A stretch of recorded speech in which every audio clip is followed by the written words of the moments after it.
Halo guys, saya Arif. Mohon maaf selama 6 bulan kemarin saya sempat hilang, nggak ngasih kabar. Dan jujur pikiran saya itu nggak tahu kemana, lagi bingung aja, lagi buyar aja. Jadi kalau mau bikin konten itu takutnya malah ke kanan ke kiri. Maka dari itu saya coba untuk merehatkan pikiran saya sebentar. Oke, kali ini kita akan bahas Affinity Designer lagi, tapi saya tidak akan membahas tentang Affinity Designer yang gratis dan Affinity Designer yang sudah diakuisisi oleh Canva, karena saya percaya teman-teman sekalian itu sudah pada paham kalau Affinity itu ya sudah gratis karena diakuisisi oleh Canva. Saya ucapkan selamat untuk teman-teman yang belum pernah membeli Affinity, dan saya ucapkan jangan bersedih buat teman-teman yang sudah membeli Affinity ya. Karena si Canva sudah berjanji kalau dia akan tetap menjalankan servernya agar versi 1 dan versi 2 tetap bisa dijalankan sebagaimana mestinya. Berarti, dengan kata lain, tutorial saya yang ini itu sudah nggak relevan lagi untuk teman-teman yang sekarang. Jadi gini, Affinity itu kan gratis. Nah, si Canva kan menjelaskan kalau dia mendapatkan masukan itu dari Canva AI Studio, yang dimana kamu bisa akses itu ketika kamu berlangganan Canva Pro. Nah, apakah kita worth it apabila kita berlangganan Canva Pro untuk merasakan Canva AI Studio, atau apakah malah zonk? Penasaran? Mari kita langsung ke dashboard.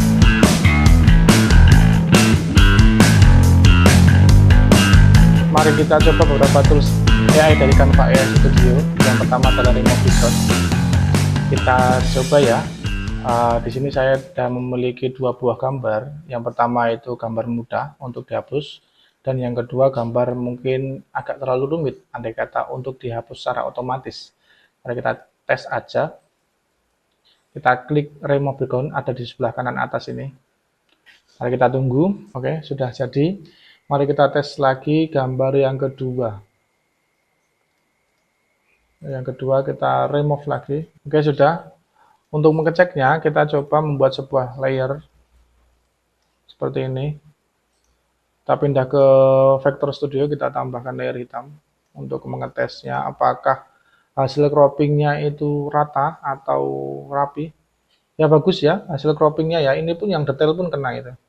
Tuh, kita coba rubah. Tuh, yang detail pun kena ini dia. Tuh, yang kecil-kecil pun kena. Apalagi yang ini. Rapi ya hasil remove-nya. Emang kualitasnya itu agak menurun kalau menurut saya. Tapi ya nggak masalah, namanya juga otomatis kok. Kalau mau ya, kalau mau tetap kualitasnya terjaga ya kamu trace sendiri. Kamu itu sendiri, kamu seleksi sendiri, kamu hapus sendiri, itu ya kualitasnya ya sesuai dengan desain awal kamu. Oke, selanjutnya kita akan mencoba tools berikutnya, yaitu Generative Expand Tool. Ini fungsi dari tools ini adalah untuk menambahkan sebuah objek kepada gambar yang tercrop seperti ini. Oke, mari kita coba. Di sini saya memiliki sebuah gambar bunga yang memang sengaja saya crop untuk mengetes AI-nya apakah dia pinter atau malah zonk. Oke, langsung klik saja Generative Expand Tool, kemudian kita perlebar kanvasnya. Oke. Sorry. Oke, kita perlebar seperti ini. Apakah hasilnya memuaskan? Mari kita klik expand. Oke, kita tunggu. Ayo Canva, kamu jangan mengecewakan saya yang telah membayar kamu walaupun cuma 1 bulan untuk mengetes AI-mu. Nah, oke. Sudah jadi ya. Jadi si Canva ini, si AI-nya ini dia membuat satu buah layer baru lagi seperti ini. Nah, oke ya, seperti ini. Jadi hasilnya juga bagus, sesuai dengan bunganya. Oke. Bunganya. Tapi nggak tahu ini kenapa kok ditulisin seperti ini. Memang kadang kan AI-nya itu agak lucu sih, tapi ya cukup sih. Tuh. Oke. Bagus ya. Oke, selanjutnya kita masuk ke dalam tools selanjutnya, yaitu Generative Fill Tools. Generative Fill Tools ini fungsinya untuk membuat sebuah objek baru di dalam gambar Anda. Kita coba gabungkan dulu gambar yang tadi. kita grup, kemudian klik kanan, rasterize. Oke, biar jadi sebuah gambar utuh. Oke, mari kita tes tools-nya. Nah, kita coba membuatkan gambar objek di sini.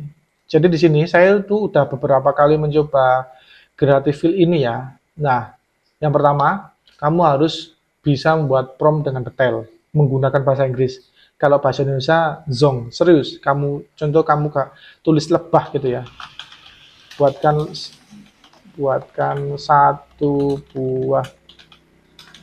satu ekor lebah. Kita klik apply. Jadi walaupun si Affinity ini sudah berbahasa Indonesia, tapi AI-nya itu butuh bahasa Inggris. Menurut saya seperti itu. Dan rapi, nggak asal. Nah itu soalnya agak bingung. Saya itu udah terlalu lama pakai ChatGPT sama Gemini yang dimana kita memakai bahasa kita sendiri pun dia pun paham. Tapi kalau ini harus detail. Zong nggak ya?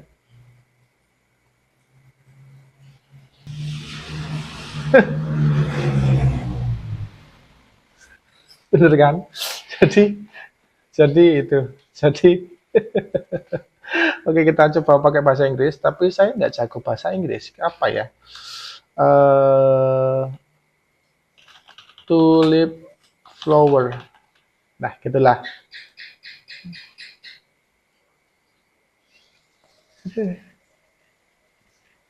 Jadi gitu.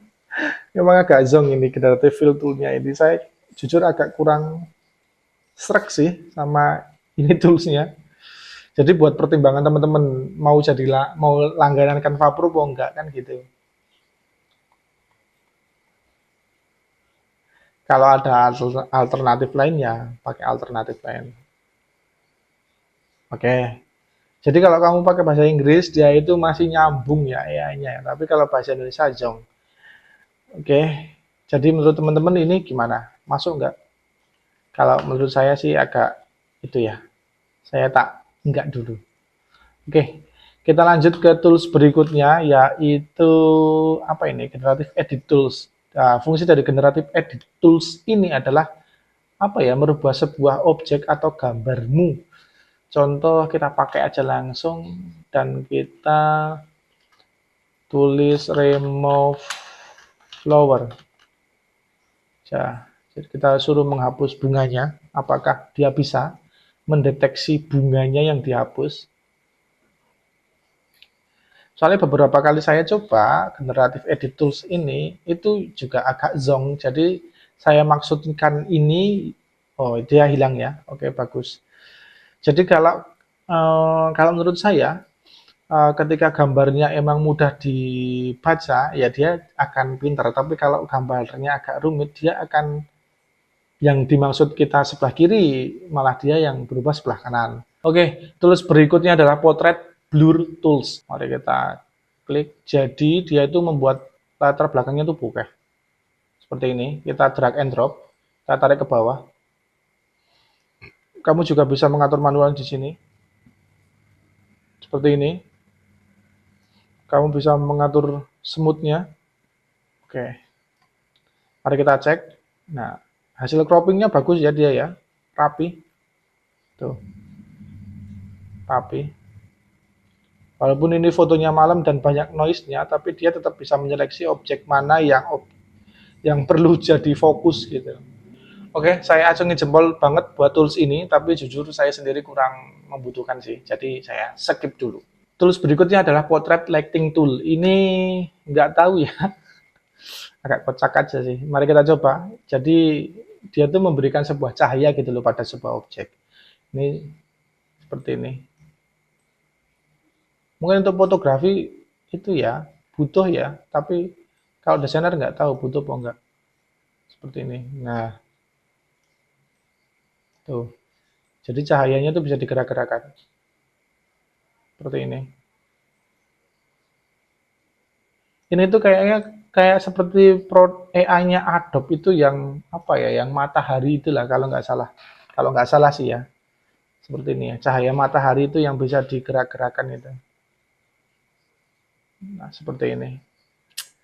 Bagus sih, tapi jujur saya sendiri kurang membutuhkan. Oke, kita skip aja. Oke, tools berikutnya di Canva AI Studio itu ada Colorist. Nah, ini nggak tahu ya, kok cuma kayak gini aja. Jadi cuma merubah saturation sama temperatur. Tuh, seperti ini. Nggak tahu ya penting apa enggak ya. Kalau menurut saya nggak penting-penting amat sih. Oke lah, nah seperti itu cuma gitu aja. Tuh. Oke, nggak penting. Skip, skip, skip, skip. Oke, tools berikutnya adalah Super Resolution Tool. Nah, ini menurut saya penting sih, berguna. Mari kita cek. Di sini saya sudah memiliki sebuah objek yang itu ya, ngeblur ya, atau ya resolusinya buruk ya. Mari kita cek aja, kita klik, biarkan AI-nya bekerja. Apakah resolusinya akan baik atau malah zonk? Oh, oke, bagus. Oke, gimana? Bagus nggak? Oke sih. Menurut saya masih oke. Seperti ini ya. Tuh. Oke, kita apply. Masih masuk akal walaupun hasilnya ya seperti apa ya? Ya agak mengganjal sih, tapi ya udah cukup bagus. Yang terakhir adalah tools yang agak panjang ini, namanya Select Sample Depth Tool. Nggak tahu ini bacanya seperti apa, tapi mungkin seperti itu. Mari kita tes aja. Nah, fungsi dari tools ini adalah menyeleksi otomatis objek dari yang terdekat. Seleksi otomatis. Seperti ini ya.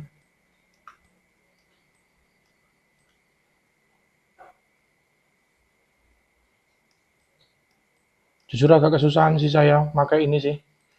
Gerakinnya itu loh. Tuh. Oke, kalau sudah kita apply. Jadi ini nanti dia bakal ke crop gini. Oke.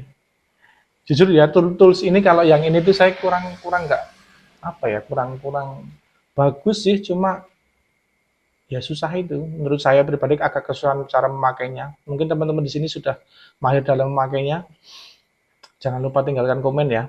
Gimana cara makainya yang betul ini, yang tools ini, apa namanya ini, select sample depth tool ini agak kesusahan ini.